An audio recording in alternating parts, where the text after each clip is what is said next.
Hey there, nerdlings, and welcome back to my channel. If you're new, I'm Danny Sansi, licensed cosmetologist and registered super nerd, and this is Comics and Cosmetics, where normally you'd watch me do my makeup while I talk about whatever nerdy topic I've been obsessing about that week. But this week we're doing things a little different. This week is pretty special. The Book of Boba Fett has been putting a lot of attention on the Pyke Syndicate lately, and I thought it was about time that we sat down and talked about the Pikes with the only person that had ever portrayed one in live action until Book of Boba Fett.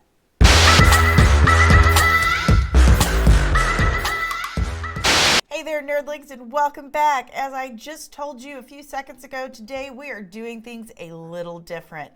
I have been so excited about this for weeks. It's been really hard for me to keep my big mouth shut about it. But today we are hanging out with one of the coolest guys I know.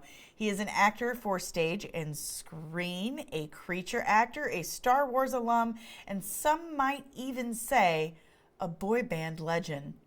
Ladies and gentlemen, I give you the very cool, the funny, the suave, and sometimes waxes philosophic, the Dee Tails. What an intro. Thank you. I am not worthy. I am not worthy. No, I love your room. I love the setup. Tell me, what's that poster on the wall? Is that Wonder Woman right oh there? yeah, we got Wonder Woman right here. We've got Doctor Strange directly behind me. You can't see, but I do have a TARDIS over here. So, All right. yeah, I can't have TARDIS. We'll travel. That'll happen. And I do apologize for the low quality of me over here, but the old webcam laptop setup. It's very. You still look great. Oh, You still look great. Thank you. Not so bad yourself. So, give us the details on Dee Tails. Like, what would be on your little blurb, your Tinder bio? Let's have it. I don't know. That's it. I don't know. It's a strange thing coming from a childhood where, you know, the dream to get into TV and film, well, mainly film, and aimed at kind of those blockbusters that kind of sentimentally push those buttons and give you those good feelings, you know, those worthwhile feelings as you side with Elliot, you know, as he befriends Annie as an alien and things like that, you know, all those things. As a kid, getting goosebumps watching those and knowing that I wanted to be a part of that, and I didn't know how, I didn't know what it was I wanted to do, I didn't know anything, but I just loved the whole thing about it and got into watching behind the scenes. And yeah, it's to think about those things. I don't know, it's just it makes me smile. Everything makes me smile. But So, well, clearly you are a Brit. You live. Yes. You live in the UK. Okay, and you're an actor. You've done Shakespeare on the West End stage, which that's no small task right there. That's pretty impressive. You have been in Captain Phillips, Batman Begins. Your resume really touts some serious films in nerd culture, including 4 Star Wars films as a creature actor. Now, a lot of people out there may not really know what all entails in being a creature actor. So can you elaborate for us, like how that differs for you from other acting roles? You know, your process, etc. Well, the general thing is that whoever is a creature performer is contributing to a scene and contributing to a story, and contributing to the believability of what that production is trying to put forward, whether it's fantasy, whether it's horror, whatever it is. And you can be put in anything from prosthetics where they glue stuff to your face to having to wear a foam head that kind of moves and looks kind of fleshy, Or you can be put inside some kind of box-shaped thing and it look like a droid or an android, whatever it is. But whatever you're inside of, as a creature performer, you bring to life, and it's not just a casual walk or whatever. It's whatever you've got going on as far as who that character is that you can become, while they start feeding you more information about your character, if that's what happens. So for me, I went from physical training at college, where my grounding, surprisingly enough, I mean, I went to college and I thought, man, I'm going to learn some jazz, I'm going to learn some tap. You know, I'll be some Gregory Hines, I'll be like, woo! You know, I thought I was going to be doing all that. I get there and I find out that it's contemporary. I'm like, contemporary what? And so I'm learning about Miss Cunningham, I'm learning about Martha Graham, but I'm also learning about the physicality of how to move, difference between a contraction and release, and those things are very symbiotic in what you wish your character to perceive and not perceive, feel and not feel. All of those things are all part of that. So when you look at even, oh my goodness, I'll even go this far. Even, you know, when you see a Muppet. Yeah. You see a Muppet. The Muppet looks real.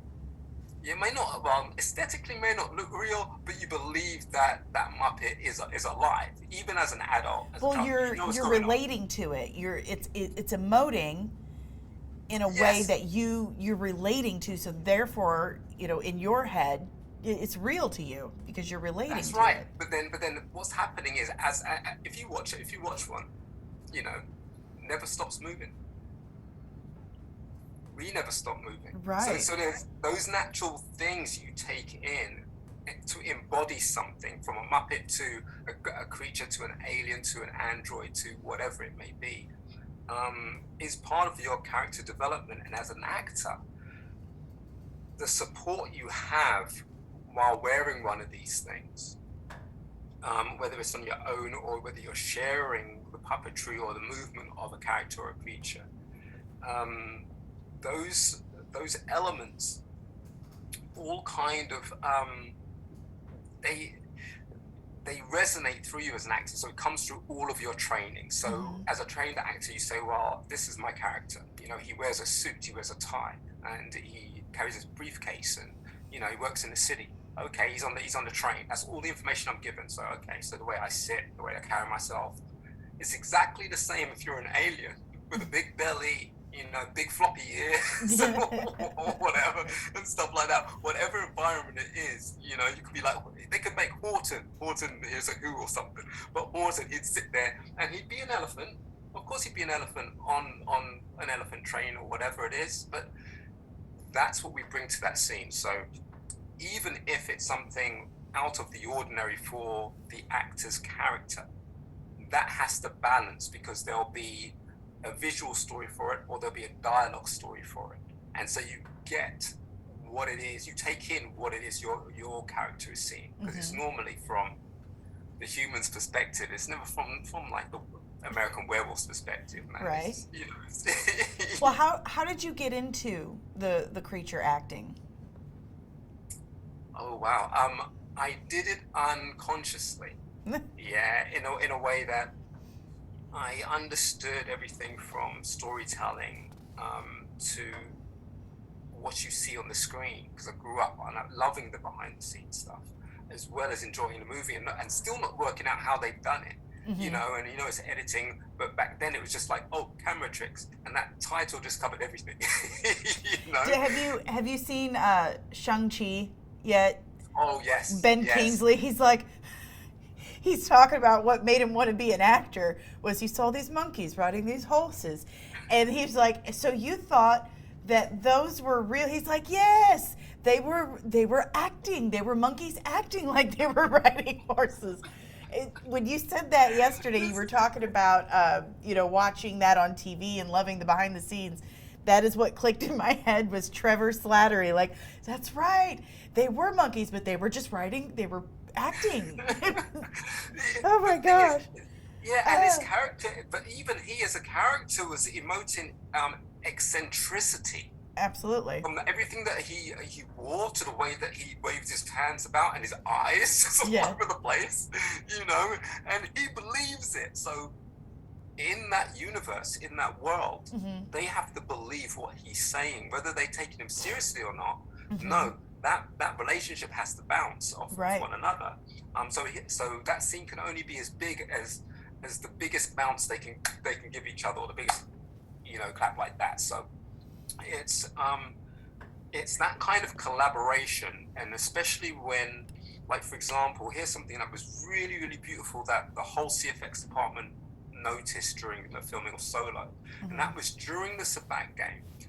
Donald Glover was sat there, and he must have been about 2, 4, 6, 8, maybe 10 or 8, with possibly another 4 external puppeteers all around and under that table.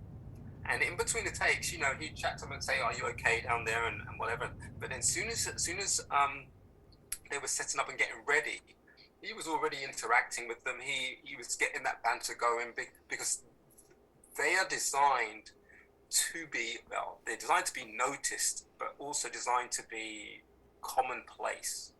And so he's emoting to that puppet, or Derek Arnold in Six Eyes. I think it's Angus Panics, I'm guessing names that. But when that whole relationship is what we're there to support, and it's there to support the character, especially in Star Wars, especially when you've got different areas where some may be a villain or some may be doing something unscrupulous or something, you know what I mean? But you're always there to help that. And my journey accidentally started by doing children's pantos, you know, those Christmas shows for the whole family. So, you know, you might have Cinderella there and the evil witch turns up or something, and the whole kids in the family shout, "She's behind you!" And Cinderella saying, "Where? Over there." No, over there. All of that stuff, but it's just absolutely a joyous event, and I'm surprised Disney haven't tapped into that. And, you know, and if they do, I want only 1%. Only 1%. I'm not greedy, right? But I'll take 1% of that Disney money. no, I'll probably get that in a hiring fee. They can hire me. That'll be awesome. But here's the thing. It's like I was doing those shows and playing the Genie of the Lamp twice, and then 5 years playing Tommy the Cat, who befriends this guy from the countryside. He comes down to London looking for streets paved with gold, and he finds all kinds of drama and things like that, and he falls in love, you know, all that romantic stuff. So, but my character, you know, he had the voice of Donkey from Shrek, but he had this afro and these ears, so they were kind of like Shrek. A black and white puffy chest with a red, shiny kind of button vest, little Mickey Mouse kind of gloves, fingerless gloves, and he wore spats, and he had this black and white tail, and he, you know, and all of these things that I embodied into that was from my understanding of the Muppets, understanding of translating a fairy tale or a joyous character that's coming into your story or into your world. So he had an unfamiliar strut to the children, which was a shuffle, which was Chaplin. Then when he was singing Top Cat, and obviously, and twirling his tail and all those types of things, you know, he was walking like Jim Carrey's The Mask. But then when he got down on the floor and he sat there, he sat upright like a cat, and, you know, and he'd try and pay attention to this romance going on and totally not getting it, and the kids seeing that and laughing at that, and because it's a real cheesy moment or whatever, but he doesn't get it, you know. And then as a cat, you know, I don't want to steal the scene, so if I'm in the corner or somewhere like that, you know, you get the ears with your ears and all that stuff, you know, and then watching the tail twitch and all those. I remember all of those things, but that was one of the most beautiful characters I helped to create. Yeah, one of the most beautiful, for such a beautiful cause, which is to entertain children and families. That I hold in my heart with a great deal of pride. And I was hired by Ian Liston, who played Wes Jensen in Empire Strikes Back. who sat in the Very back. cool. That's my with me. favorite Star Wars movie.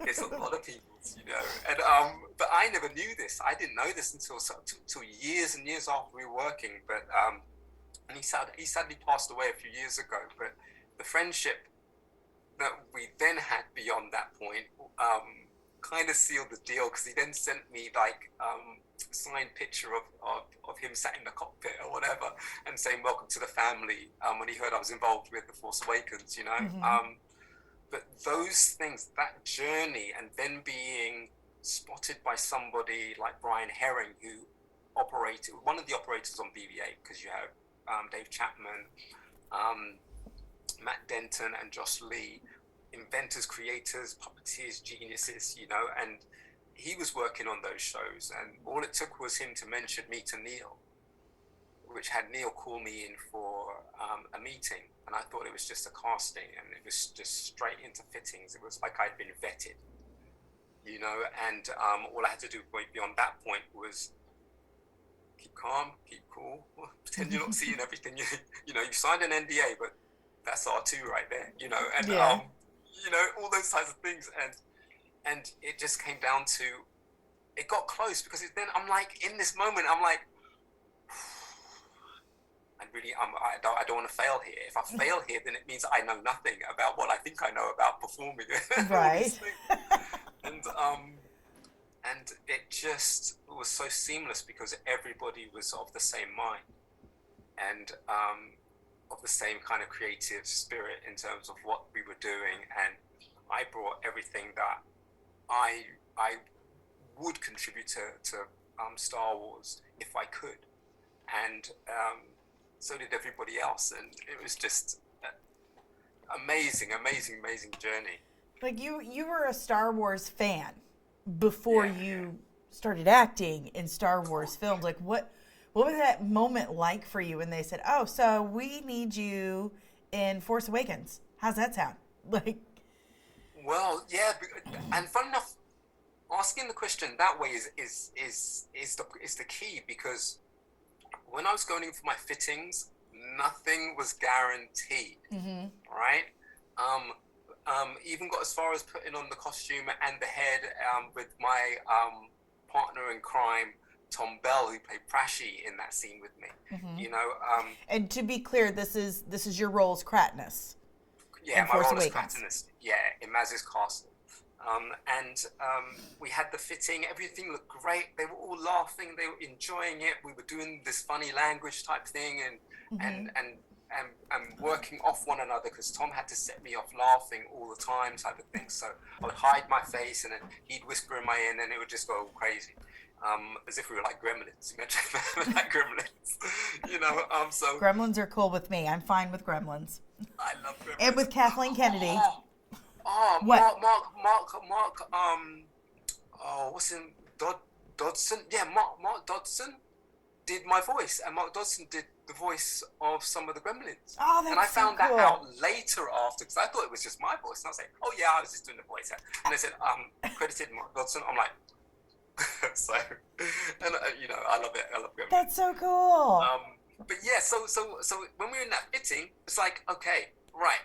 When we start filming, no. There's a show and tell. Oh. Right, and so it was during that show. It was after that show and tell that they said, okay, right. First time while we've been shooting, that everything in this room is going to end up in Maz's castle. And can we give a big round of applause to Dee for laughing all that time? And it was the most humbling thing. I've told this story so many times, but it was the most humbling thing ever that makes me feel emotions. These people that are applauding me work for Jim Henson. These people do puppetry for a living. These people are my childhood that I'm just sat there with and I get to speak to, and they're the most loving, humble people ever. So, yeah, that was it. So that moment, everything had been building up to that moment, and then I just had periods like in between waiting for filming where I'm just having flashbacks to the first time I watched it, because I had to watch the old school movies while we were doing fittings and things like that, and behind the scenes of the prequels, which was epic, just amazing stuff. I'm all these bits of my childhood. And I'm like, I can't wait to tell my mate, because we used to play with the figures at each other's houses. Right. And he had like all the bigger ships and stuff like that, and I had some of the figures that he didn't have, and we were trying to get extra stormtroopers, extra Ewoks just to fill out scenes, and then we would pretend, and then we would put in the VHS, and then we were watching them, because I saw them for VHS, I didn't see them in the cinema. I was so obsessed with Star Wars as a youngling, as a very small child, that when my mother got pregnant with my first sibling, she asked me if I wanted a brother or sister, and my response was, I want an Ewok. And that just seemed What did you get? I got a brother. A dumb one. I was so disappointed. I was so it just seemed so, it made so much sense to me that clearly I would like an Ewok. I don't know why you're staring at me like that. It's an option, right? I'm 5 years old. You've seen Dad. It's not impossible. You've seen Dad. Yeah, it's right there. Look, Leia's hanging out with one, eating crackers. So I totally get that. If I can't imagine, like when you talk to me about getting these roles and your process and putting it together, I'm relating. I'm imagining in my head what my reaction would be, because I've been such a big Star Wars fan my whole life.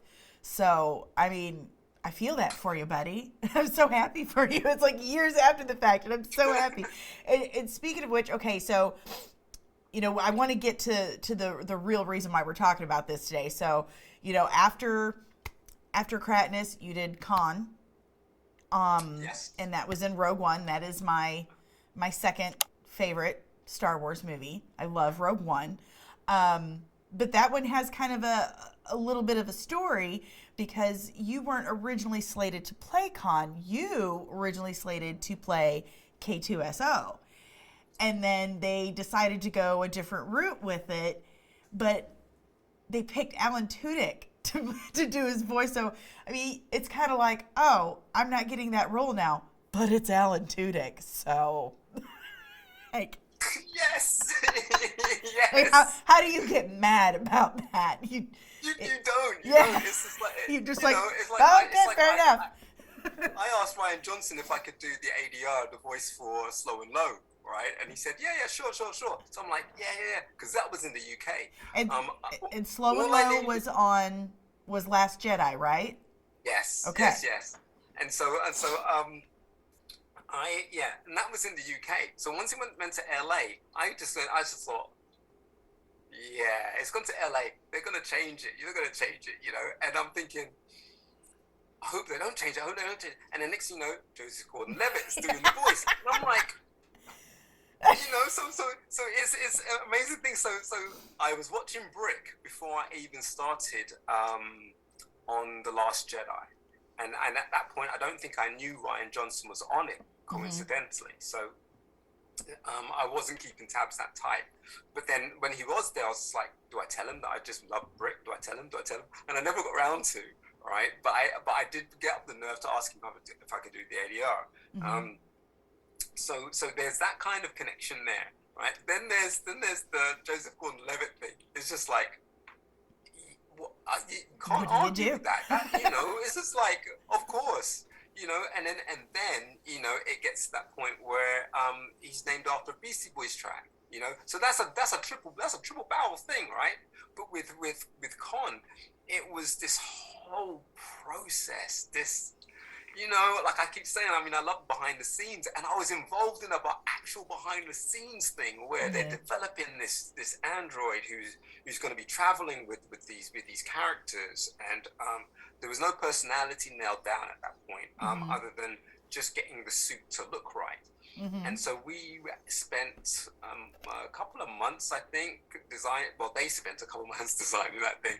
I just had to make sure I was available for every measurement, because it was being made to fit, specifically my build.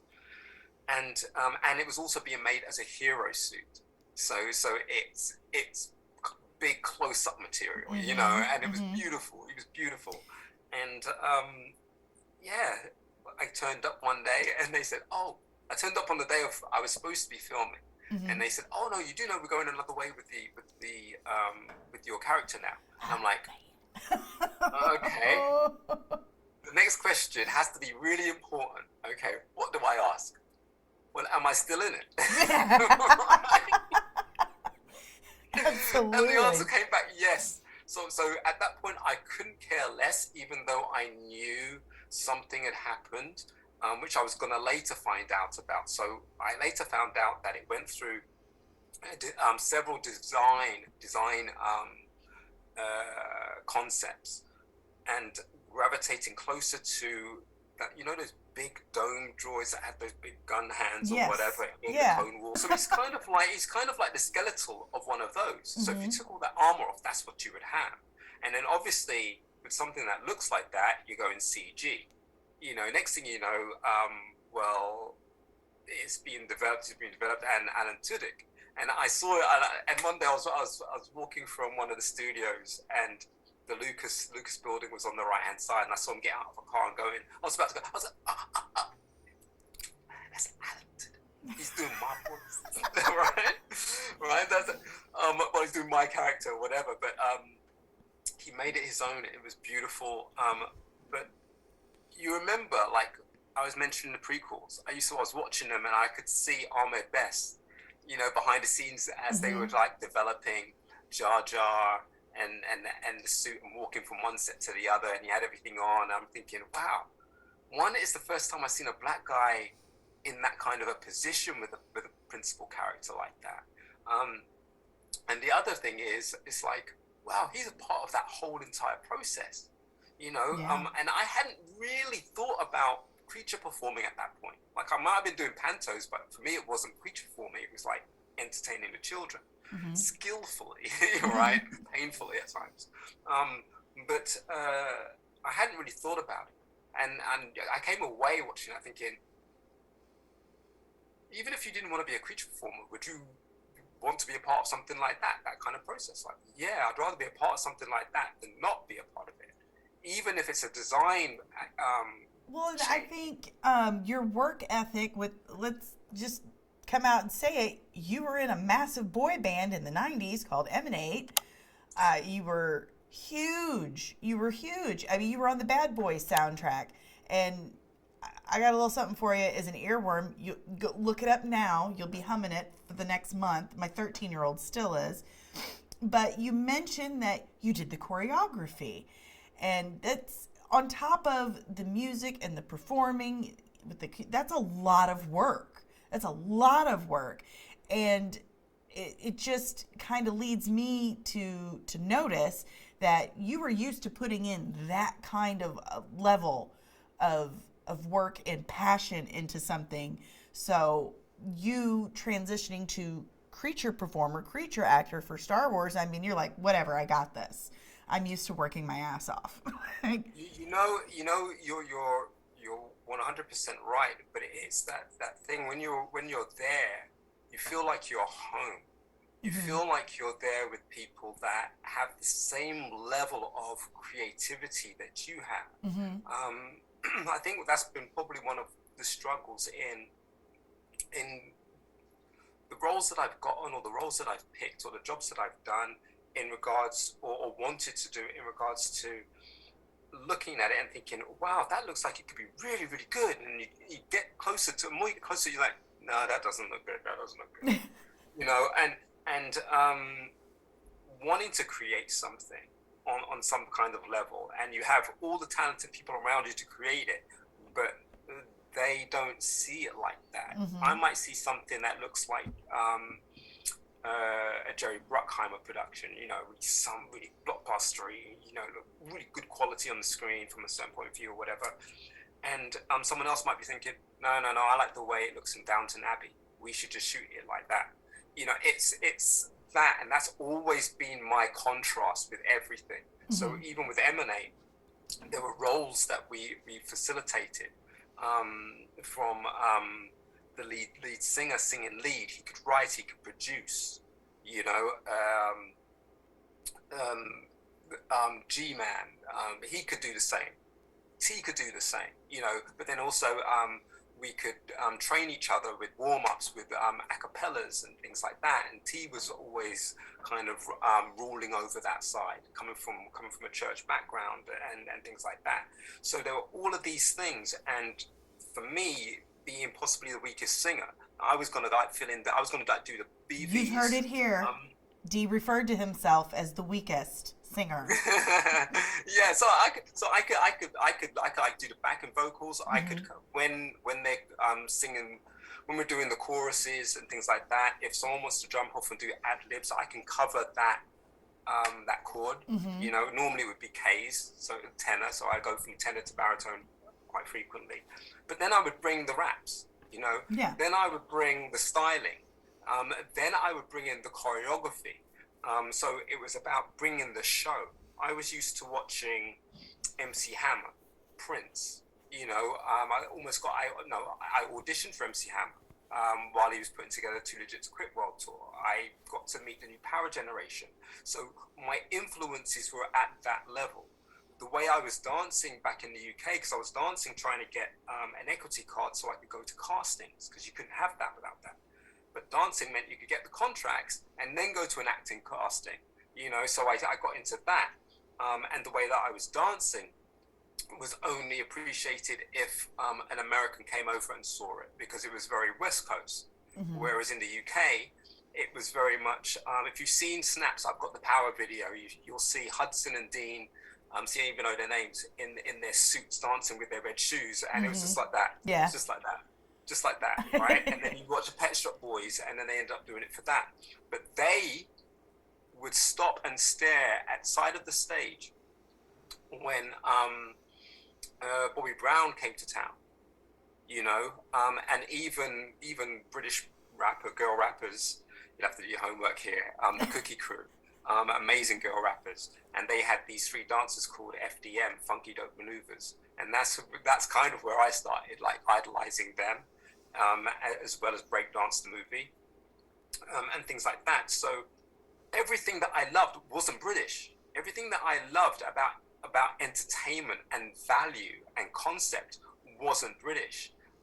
After M&A, you had all of these other boy bands coming out doing impressions of M&A instead of doing impressions of who we were inspired by. And so opening of the show, we could have this big, it's all dark, and then all of a sudden these lights come down, one on me, one on G, one on all of them, and then you just hear this machine happening, and then we just, and then you hear this walk, blah blah blah blah blah blah. Everybody get up and get down. Emanate's in the house, and we just rock it like that, right? Yeah. But no one, none of the other bands knew that walk was from watching Prince's nude tour, and that's what the Game Boys did right at the beginning of Parliament. So all of those things, from that to wanting to be in movies, like I said, I wanted to be in blockbusters that made you feel something. I didn't want to be on soaps or anything like that. And when you're a kid growing up in the UK and a black kid growing up in the UK like that, and you've got aspirations like that, no one believes that. No one thinks for one second that's ever going to happen. And it's just down to, I guess it was just down to my own self-belief that I could persevere or live long enough to appreciate these things, but it's very humbling. I'd very, say very humbling. Clearly that, mindset has so far paid off for you. Let's just say the Star Wars franchise was struggling there for a minute, and then we get The Mandalorian. And from The Mandalorian showed us the way, and we got Book of Boba Fett. And then here comes episode 2 of Book of Boba Fett, and he happens to stop this train. And all of these Pyke offload the train, and it comes out they're running spice from Kessel.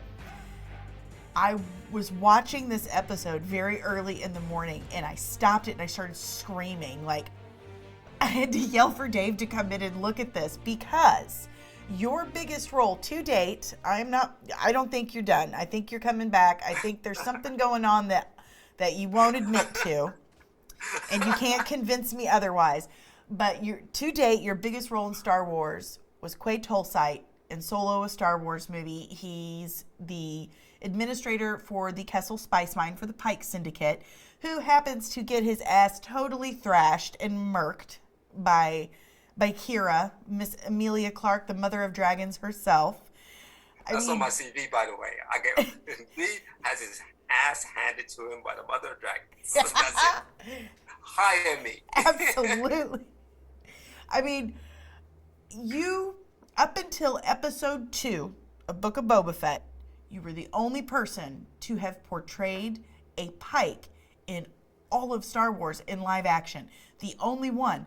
So, they have, and this is very apparent by all the other YouTube channels that are out there right now talking about Book of Boba Fett. They keep referencing back to your character in Solo. Every single one of them. And they're doing that because that is the only frame of reference we've had for that race. And all of those actors who played all of those Pyke in Book of Boba Fett, you were their only frame of reference for this race. You are the template for an entire race in the biggest franchise in all of movie history. No pressure though, right? Wow. What did that do to you when you saw that and all of that just kind of hit you? I'm caught between two posts here, you know, like, so I'm a huge Star Wars fan, Absolutely. right? And I get the luxury of being in Star Wars, but then somewhere in the middle you hear both sides. So I understand every bit of detail as to why Quay Tolesite looked the way that he did, you know, why he acted the way that he did, what was on his mind, you know, when Kira and L3, is it L37? Yeah. Phoebe, when they come off the ship with these prisoners, you know, and you know, a guard in Lando's old suit, you know, and no one talks about it, but everyone's like Woody Harrelson in Lando's old suit. Yeah. That's Lando's suit, yeah. But Woody Harrelson's wearing it. What? I mean, you're standing there with Emilia Clarke, Woody Harrelson. I mean, it's and the Millennium Falcon. Yeah. Alden. You're just... You know, Jonas, and Donald was there, and being directed by Ron Howard. You know. Yeah. Oh wow. It's Opie. You know, so you know, these. Listen, all of that was great at the time when I was doing it, and it's still great now. It's even better now. But when you're caught in the middle, and you know that some of the fans are having a hard time dealing with the saga movies, and it spills over into the standalone movies as to why they will go and see it, or why they don't like this about it, why they don't like that about it. You know, fair enough, it puts everything out there to be critiqued. And while it's, to them, it doesn't seem to be being vetted by Dave Filoni or even Jon Favreau at that time, you know, or George Lucas himself, it means it's fair game to a point, right? So I never knew whether the characters that we played in Solo were ever going to go beyond that movie. Not just talking about sequels, it's about whether those characters are going to, and whether they're just saying, oh, that's just a bite-sized bit that happened or whatever and stuff like that.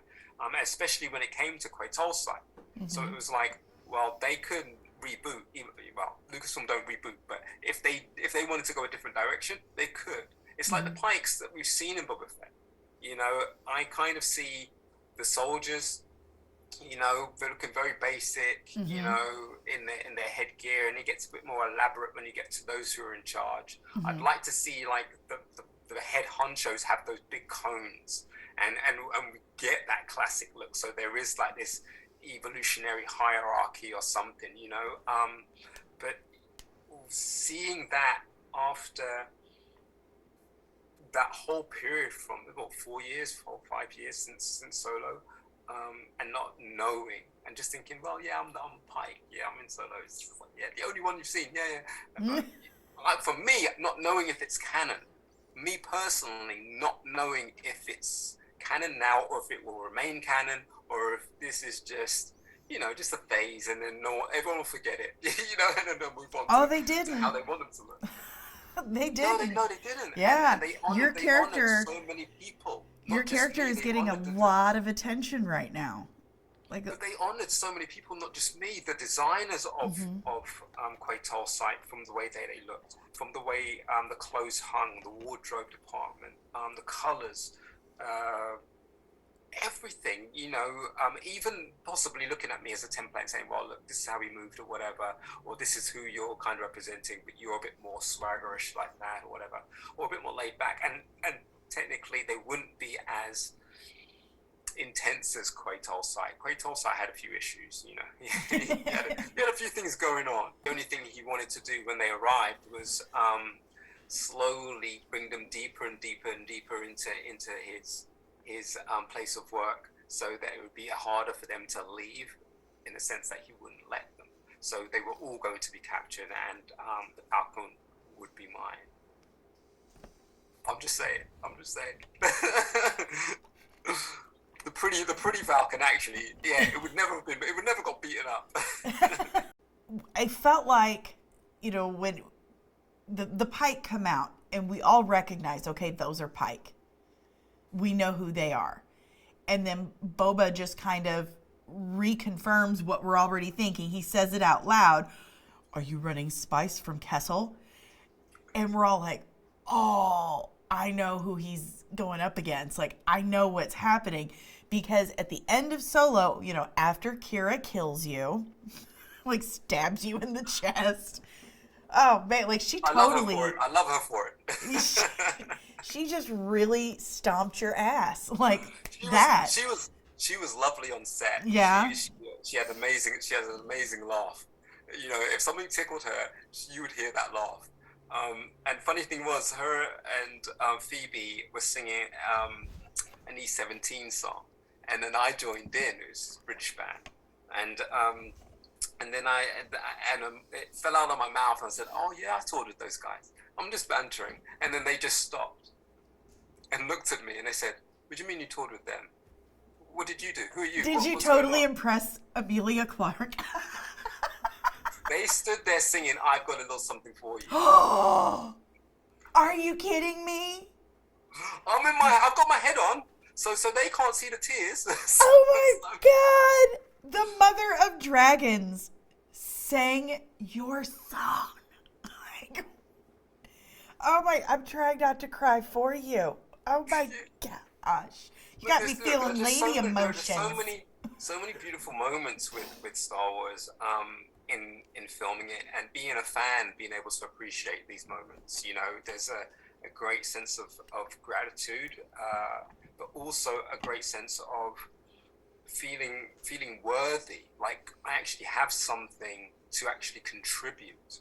Oh, absolutely. I've seen other creature performers with their own unique styles of performing, contributing to what would fit into Star Wars, because they can do that, and I can see it.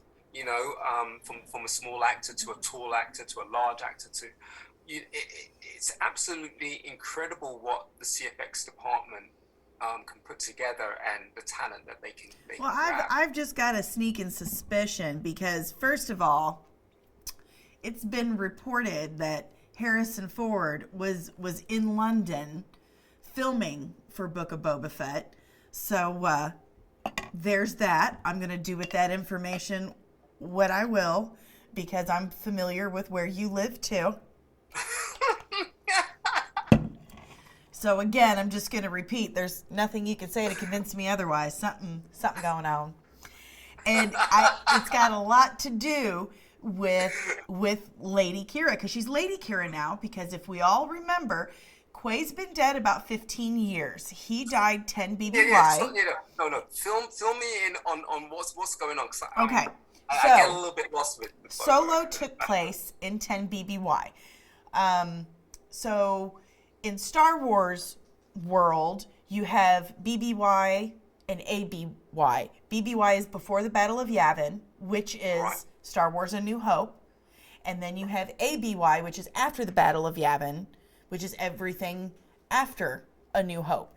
So, Quay was killed in 10 BBY, 10 years before A New Hope. And Book of Boba Fett and Mandalorian is in 9 ABY, which is 5 years after Return of the Jedi. So Quay has been gone about 15 years, and right before A New Hope, Obi-Wan Kenobi finally finishes off Darth Maul. Darth Maul... Yes, I saw that, yes. Darth Maul was the leader of Crimson Dawn, which was also, and that syndicate was in charge of the Shadow Collective, which is like a United Nations of crime for the whole galaxy. And if you note, when the twins, Jabba's cousins, came and they're threatening him, and Fennec Shand says to Boba, you know you're going to have to get permission before you kill them. What that meant was the Shadow Collective is canon, and that means he would have to get permission from the Shadow Collective to kill off the leaders of another syndicate. And that leader of Crimson Dawn and the Shadow Collective is Lady Kira. So, you know she's going to be mad, because she sent them boys there to do a job. She said, you go to Tatooine. You take this spice, you sell it. You sell all of it. And they come back, she's like, where's my money? And they're like, well, this guy says he's Boba Fett. He says we can't sell it here anymore. And she's like, listen, go back. How hard is it to do one simple thing? I asked you to do something. You know what? Don't make me come down there. Do not make me come down there. Look, I'm a mom, okay? And I cannot tell you how irritated I get when I have to stop what I'm doing and walk downstairs or go somewhere when I'm uncomfortable. Tatooine is not comfortable. It's hot. It's nothing but sand. Sand gets everywhere, okay? She is not going to be happy if she's got to march her cute ass on down to hot Tatooine and deal with their nonsense. It's not going to be pretty. This is the beauty of what I'm really looking forward to. I'm really looking forward to the show that she's now got, right? Secret Invasion. Yeah, Secret Invasion. But they have recently just announced they have pulled it from the 2022 slate, and they've pushed it back. We don't know when it's coming out now. Okay. That's a little... So what they might do is drip feed her into other productions along the way. I think it's because she's a little busy right now with Book of Boba Fett and possibly Mandalorian, just saying, which could translate to Dee's busy too. So, all of these movies you've done in Star Wars, have you ever walked on set and just been like starstruck? Yeah, but it was a very slow build. Yeah. I could see it. I could see it coming. I could see it in my face. It was on my face. I could see it, and I was stood to one side. How much of my I think I had everything. No. I didn't have the costume on. I don't think I had much of the costume on. So I was stood on the side on Kessel. You know, it was a nice blue sunny day, like it'd been raining the day before. You know, the sand's all drying out. The Falcon giving me some shade.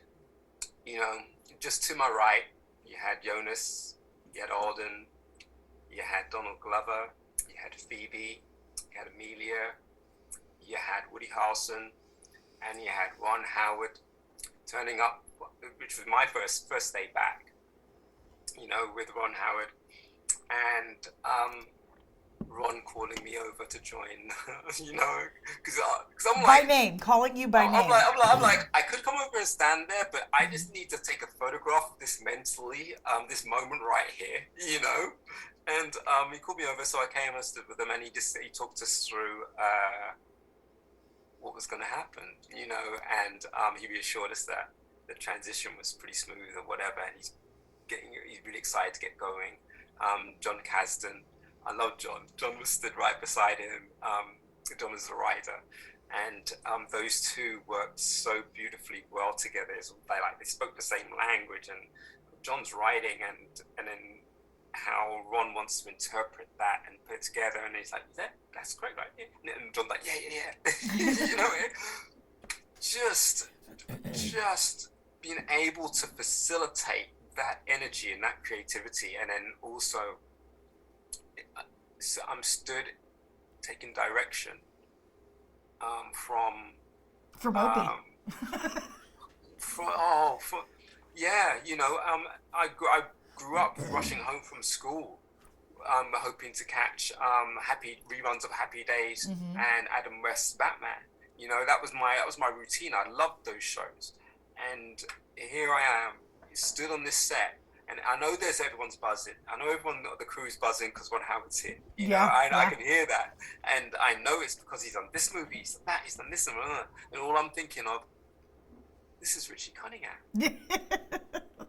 You know, and I've gone from being 5 to being on set with this man now with so much under his belt, and just being the one who understands Lucasfilm to that right. degree, where everything is just smooth, and like I said, between him and John, and like that moment with Amelia, and I put my smoking pipe underneath, my vape pipe or whatever, underneath her chin.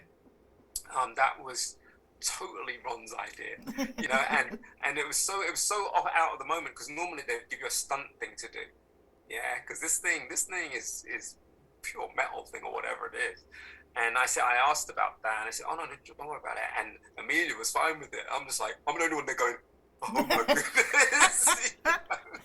And you know, and we did that, and then a week or two later, I'm in Corellia, just walking about, helping out with the creatures, waiting for me to go on and stuff like that. And he calls me out across the sound stage, and then we meet in the middle, and he's just saying, oh, that scene, it looks really, really good. It was really, really good, Dee.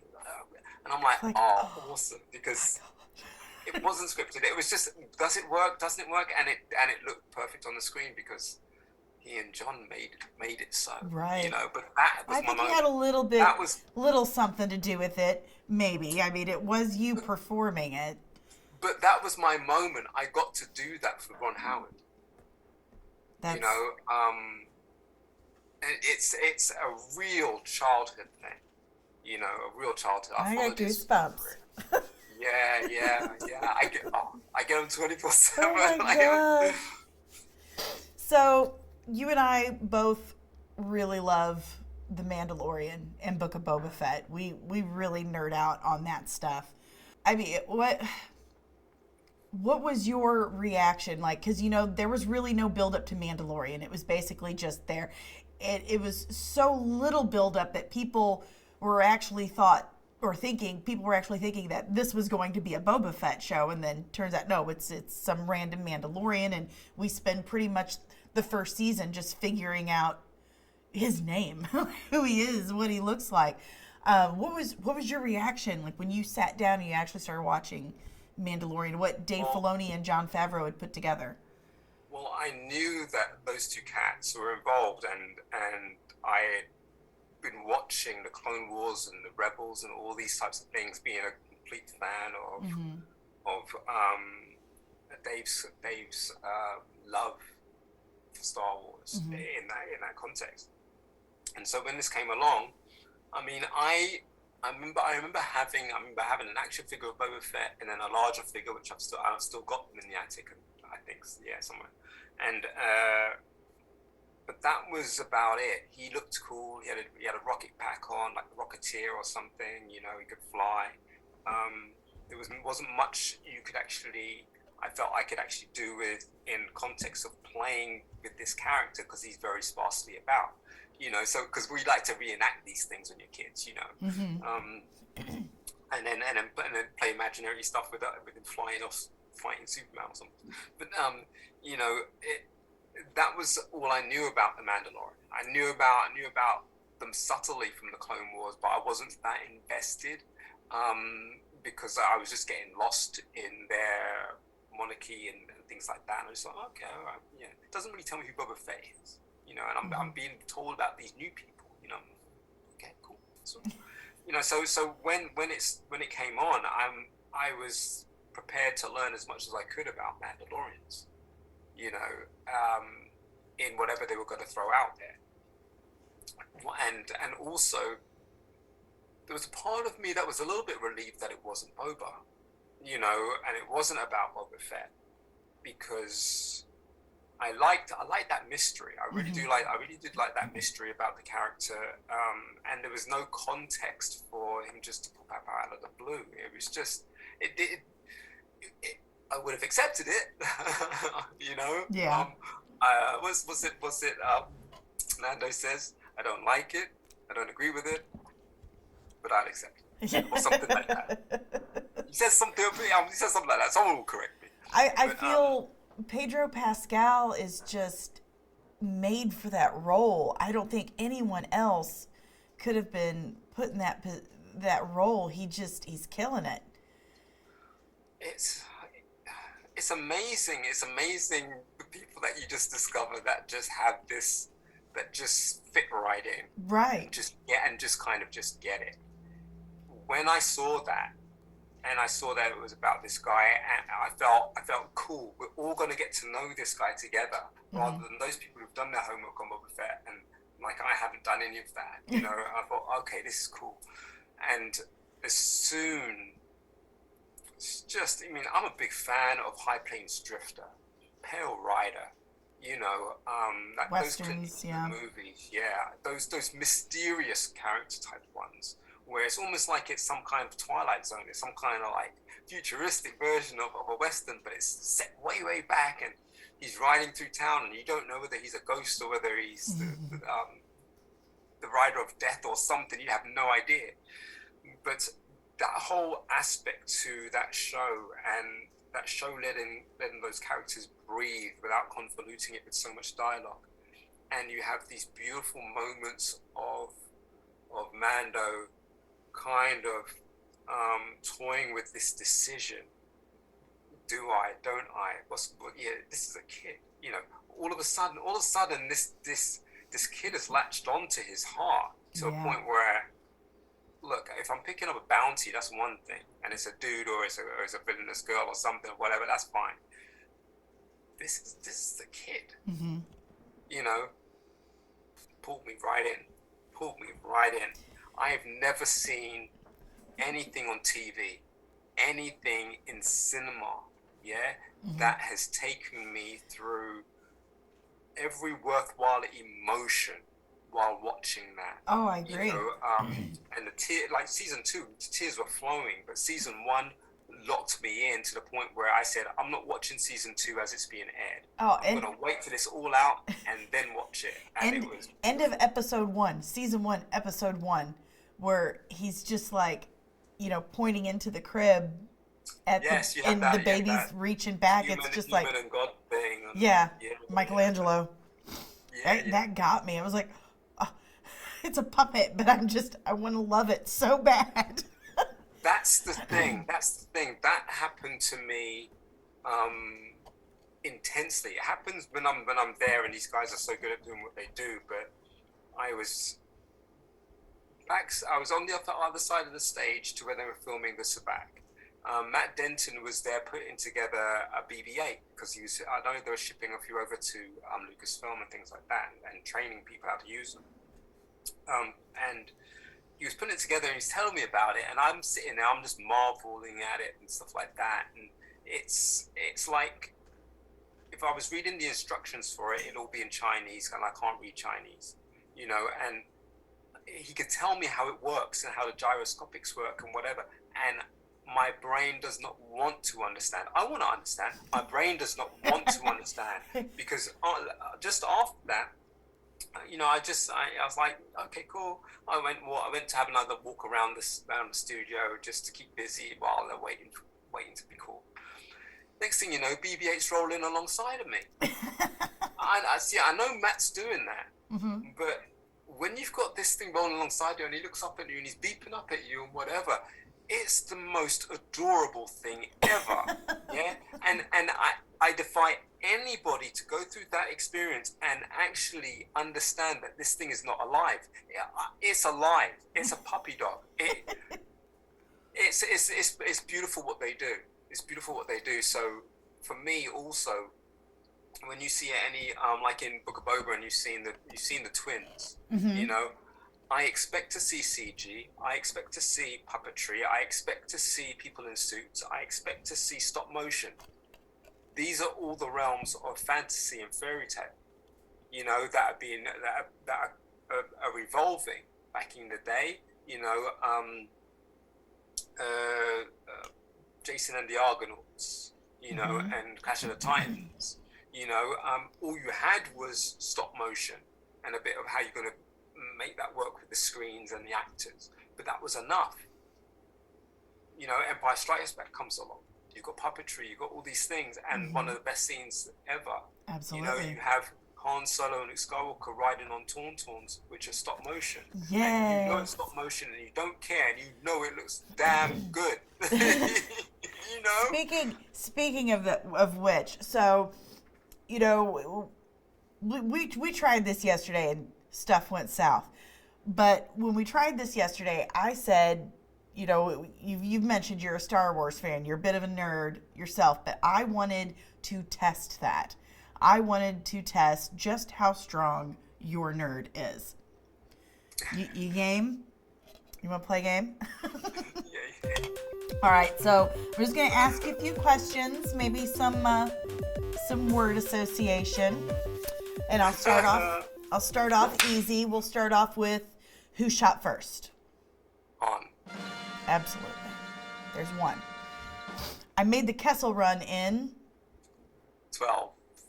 Pass. Yes. 12 Yes. Who did Leia not give a medal to at the end of A New Hope? Yeah, Chewie. Okay. Anakin Skywalker. Anakin Skywalker wants to come over and visit the younglings. I tell them we're on holiday on Tatooine. There you go. Dake Ferrick. Poodoo. E Chuta. Poodoo. All right, last one. This is a Mandela effect, okay? So I need you to pick the correct version of this quote. Is it Luke, I am your father? Or is it no, I am your father? No. Yay! The nerd is strong with this one. Awesome. Dee, it has been an absolute pleasure hanging out with you today. Thank you so much for coming on my dumb little YouTube show about makeup. I love your show. You're passionate about comics, passionate about Star Wars. You're like my encyclopedia. You're like my guru.